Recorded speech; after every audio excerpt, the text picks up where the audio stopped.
Bonjour à toutes et à tous et bienvenue pour une toute nouvelle vidéo sur Genia Formation. Aujourd'hui, on va parler d'une IA qui fait beaucoup parler d'elle. Il s'agit de Claude AI. Elle est développée par Anthropic, mais est-ce une vraie alternative à ChatGPT et peut-elle vraiment rivaliser avec le modèle ChatGPT 4o?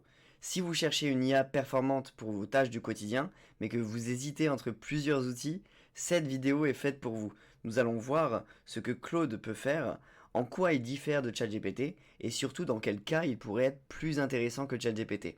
Restez bien jusqu'au bout car nous allons tester Claude avec 3 cas pratiques concrets pour voir s'il tient ses promesses.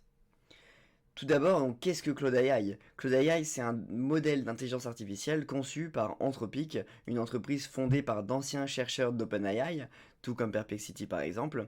Son objectif, c'est d'offrir une IA conversationnelle avancée, axée sur la sécurité, l'interprétation du langage naturel et la transparence. Quelles sont les particularités de Claude AI? Déjà, c'est une IA qui est plus consciente des limites éthiques. Anthropic met en avant un modèle aligné sur des principes de sécurité et de bienveillance. Ensuite, il a une capacité de compréhension longue, c'est-à-dire qu'il peut traiter de longs documents et conserver un contexte élargi de ce document, ce qui est utile évidemment pour l'analyse de textes complexes. Enfin, il a une approche plus humaine dans les réponses. Son style va être plus fluide, plus naturel et souvent plus diplomatique que ChatGPT. Mais est-ce que cela suffit à surpasser le modèle ChatGPT 4o? C'est ce que nous allons voir maintenant avec 3 tests pratiques. Alors avant de passer aux applications pratiques et à la suite de la vidéo, l'objectif c'est de voir à quoi ressemble Claude parce que beaucoup de gens connaissent ChatGPT et connaissent l'interface de ChatGPT, mais peu de gens connaissent Claude. Vous allez voir, c'est quand même assez similaire. Donc pour l'instant, Claude n'est disponible qu'en anglais malheureusement. Donc là, vous avez l'interface qui ressemble finalement à celle de ChatGPT, hein, avec un gros prompt au milieu pour justement mettre le prompt que vous souhaitez. Vous pouvez choisir le modèle. Voilà. On a 3.7 Sonnet et 3.5 Haiku qui est la version pro qui est plutôt sur la partie productivité. En tout cas, voilà, vous avez directement des propositions de collaboration avec Claude. Donc voilà, si vous voulez générer des formules Excel, voilà, etc. Il va vous proposer des suggestions, tout simplement. Là, vous pouvez voilà, si vous voulez savoir à quoi sert Claude et qu'est-ce qu'il peut vous faire, vous pouvez utiliser ce petit aléatoire pour voilà qui va vous proposer d'autres suggestions. Voilà. Ici, vous avez une petite pub qui vous propose évidemment de prendre un abonnement annuel à Claude. Donc, on va voir tout simplement quelle est l'offre qu'il nous propose. Alors là, vous voyez que on est sur 18 euros par mois, plus la TVA, ou 170 euros par an. Donc, on est quand même un petit peu moins cher que ChatGPT. Si vous vous rappelez, on est à peu près sur du 20 sans TVA pour la version pro de ChatGPT. Donc on est un petit peu en dessous, on est 2 euros en dessous. Voilà. Donc là, vous allez pouvoir voir vos différents chats récents. Donc là j'en ai qu'un, mais évidemment, quand on en aura plusieurs, eh bien, vous pourrez tout simplement les retrouver ici. Mais vous pouvez également les retrouver ici. Vous voyez Analyse Customer Interactions, on le retrouve ici et ici. Voilà. Donc vous pouvez start un nouveau chat. Ici, vous avez vos informations, donc on va pas rentrer dans le détail, mais si vous avez une question, si vous voulez vous déconnecter, si vous voulez changer les paramètres, par exemple visuels, et ben c'est tout à fait possible. Voilà. Il y a plusieurs styles différents. Moi, j'aime bien la version white, donc je vais garder la version white. Et voilà, en gros, on a fait le tour de l'interface principale, et on va passer maintenant aux applications concrètes de Claude AI. Avant de continuer la vidéo, je vous propose de vous montrer un petit peu notre site internet, donc Genia Academy qui vient tout juste de sortir. Donc vous allez pouvoir retrouver sur Genia Academy déjà nos formations en IA qui sont totalement adaptables, donc n'hésitez pas à demander un devis ou voilà de nous contacter tout simplement pour savoir ce qui est possible de faire.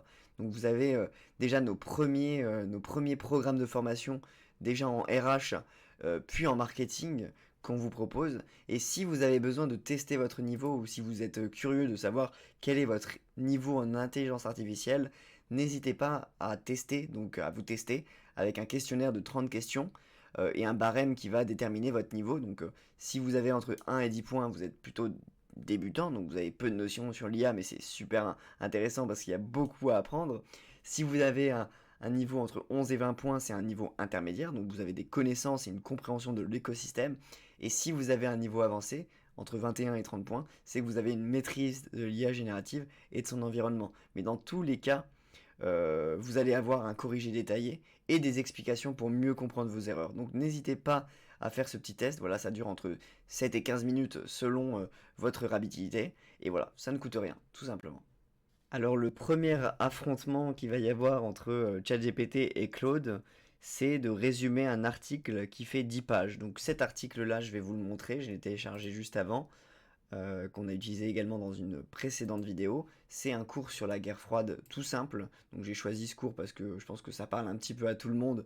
Quand on va voir les résumés, on va voir qui a le meilleur résumé. Donc voilà, tout simplement. J'ai copié-collé ce texte-là. Donc peux-tu résumer ce document en 5 phrases clés en conservant les points essentiels? J'y ai ajouté le même cours donc sur la guerre froide et vous allez pouvoir voir et analyser quels sont les résultats de chacun. Donc vous voyez, enfin vous ne voyez pas encore, mais je vais vous le montrer, on a des résultats qui sont assez similaires parce que finalement les données sur lesquelles sont entraînés ces deux modèles sont assez similaires et l'analyse d'un même document va ressortir finalement les 5 points essentiels souvent similaires. Donc par exemple on a les débuts de la guerre froide avec les périodes de forte tension, donc voilà pour Claude, et on parle exactement de la même chose dans ChatGPT. Ensuite on a le monde qui devient bipolaire avec les deux blocs opposés, la même chose sur Claude. Donc si vous pensez que Claude est inférieur à ChatGPT, cette partie-là, en tout cas, vous fait démentir parce que tout simplement, ChatGPT est aussi bon que Claude sur cette partie-là. Donc ensuite, on a voilà, la division, la mort de Staline et la fin de la guerre froide. Et on a quasiment exactement la même chose pour la partie là. Donc on a les deux camps, la fin de la guerre froide. Il y a juste le point numéro 4 qui change un petit peu. Donc là, on parle plutôt des confrontations indirectes avec la Corée, etc. Et là, on parle de la mort de Staline, qui est quand même un peu plus en lien avec la guerre froide. Donc je vous laisse vous faire votre propre avis. Mais en tout cas, sur cette partie-là, pour moi, on est quand même égalité. Voilà. La seconde application que je vous propose aujourd'hui, donc c'est la rédaction de contenu avec Claude et ChatGPT. C'est un autre point fort de Claude, c'est-à-dire c'est sa capacité à générer du contenu structuré et surtout naturel, vous allez le voir. Donc voilà, je lui ai demandé ainsi qu'à ChatGPT d'écrire un article de blog sur un sujet donné, donc avec ce prompt que vous voyez à l'écran en haut à gauche. Donc rédige un article de 500 mots sur l'impact de l'IA dans l'éducation avec une introduction, 3 parties et une conclusion. Donc j'ai fait exactement la même chose pour ChatGPT et on va voir un petit peu les différences et les similitudes. Alors, déjà il va introduire avec un titre, tout simplement, l'impact de l'IA dans l'éducation pour Claude et ChatGPT rajoute un petit sous-titre. Voilà. Ensuite, ce qui va être intéressant, c'est que Claude va écrire le terme introduction. Alors, c'est assez formel, on n'en a pas forcément besoin. Alors que ChatGPT voilà, lance directement le produit, quoi. Et ensuite, on a ChatGPT qui fait quelque chose d'assez scolaire en mettant des 1, des 2, des 3 pour voilà, différencier les trois parties. Ce que je trouve un peu plus naturel chez Claude avec trois titres qui sont d'autant plus parlants qu'un 1, un 2, un 3, sachant que c'est pas chronologique ou quoi que ce soit.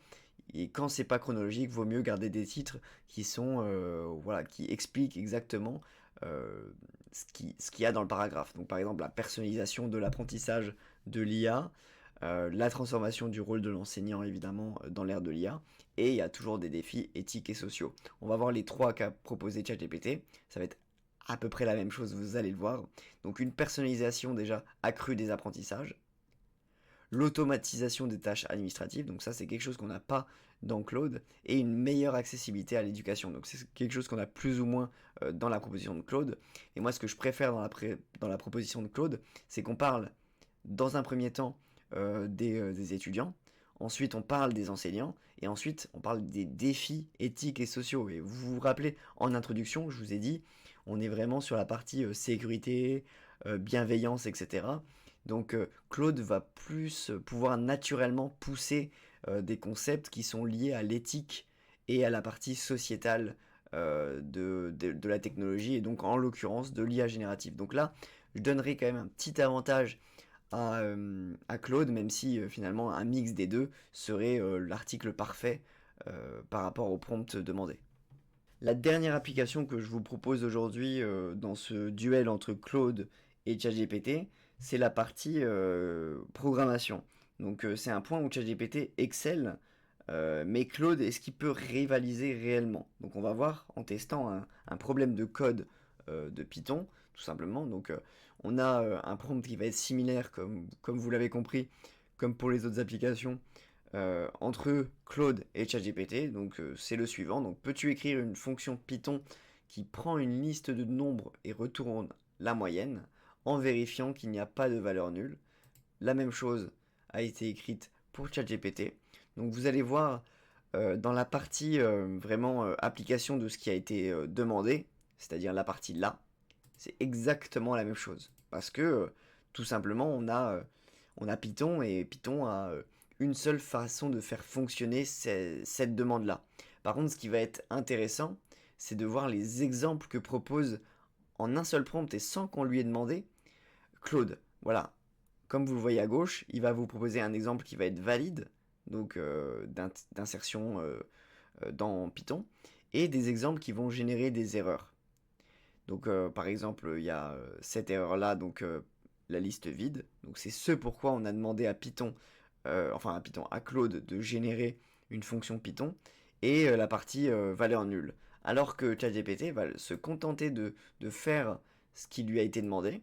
Il va faire un exemple d'utilisation, mais qui n'est pas lié à la partie liste vide où contient une valeur nulle. Voilà, c'est tout simplement pour vous montrer que globalement, ça va être assez similaire entre les deux, mais sans qu'on lui demande, naturellement, Claude va aller un petit peu plus loin en présentant des exemples d'utilisation par rapport aux deux demandes qu'on lui a faites dans le prompt. Donc c'est quand même un petit peu plus intéressant, même si je vous l'accorde, honnêtement, c'est quand même assez similaire sur cette partie-là.